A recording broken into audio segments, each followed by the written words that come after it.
Yo, what's up hermanos? At ito na nga, dumating na nga yung ating order sa Shopee na stainless steel plate holder. Maraming salamat kay Sir Shopee Rider. At wag na tayo magpatumpik-tumpik pat. Buksan na natin to.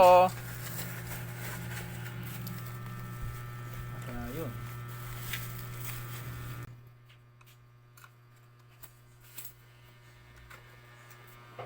Plate holder na stainless. Stainless siya, legit.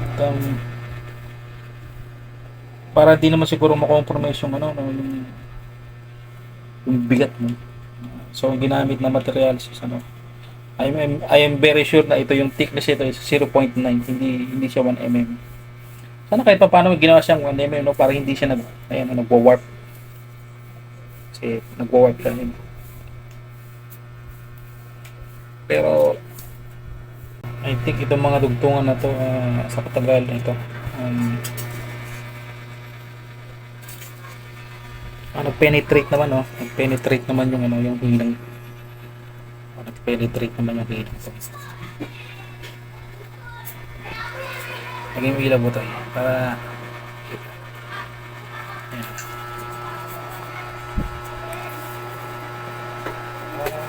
penetrate naman niya kasi tagalan dito yan siya mabibiyak. So pagka hindi nag-penetrate yung hinang doon, so yun, madali siya mag-biyak doon. So nakita ko nag-penetrate naman siya. Yung butas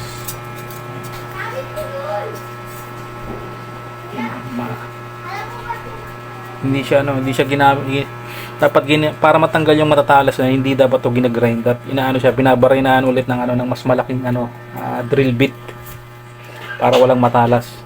Yung tinatawag na countersunk o countersink para matanggal yung matalas na yan, para pag hindi magmamarka sa stainless, hindi magkakaroon ng mancha sa stainless tulad ng pinag-grind na ganyan, matalas din. Tapos dito naman ang ginagamit dito para matanggal ng matalas na to is yun nga yung flat disc na yung grit is 120, meron ganung grit, o yung yung number 80 na, yung number 80 na pudpud, yun pwede yun. So all in all, goods na rin ito. Malalaman natin pag ginamit na natin ito kung gaano siya katagal, gaano katibay. Pero sigurado hindi ito kakalaban dahil stainless nga.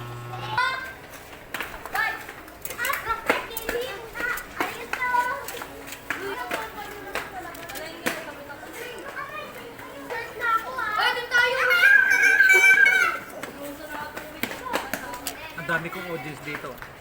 Yung makita mong audience ko. Ang dami nila. Mga puro camera siya.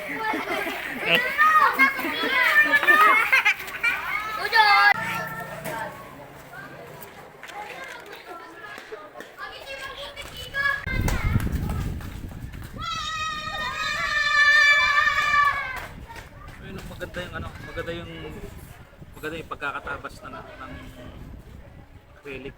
Ginamitan to ng CNC laser.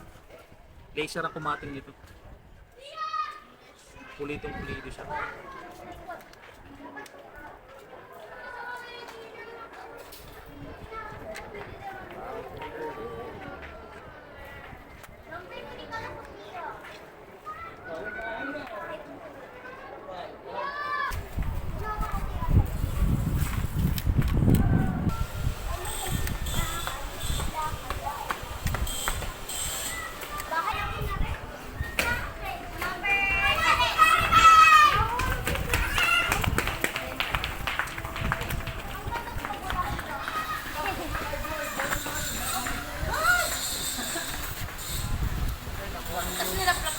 So yun nga mga hermanos, naikabit na natin siya.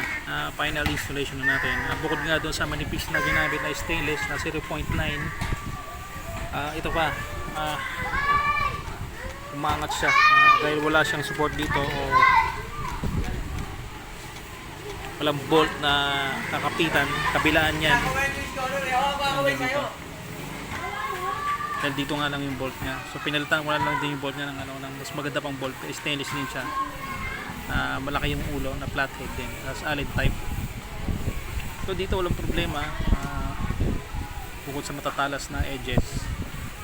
So dito. Ito yung concern ko. So bilang ko na lang strip to. Yun lang, maraming salamat. At para sa susunod nating video para sa plate holder na to, gagawin natin as titibayan natin yung ilalim nga, yun yung umaangat na yan. So abangan nyo mga hermanos, and thank you for watching once again. This is Mr. Freeman and this is Onga Tonga team, and see you to the next one. Bye bye.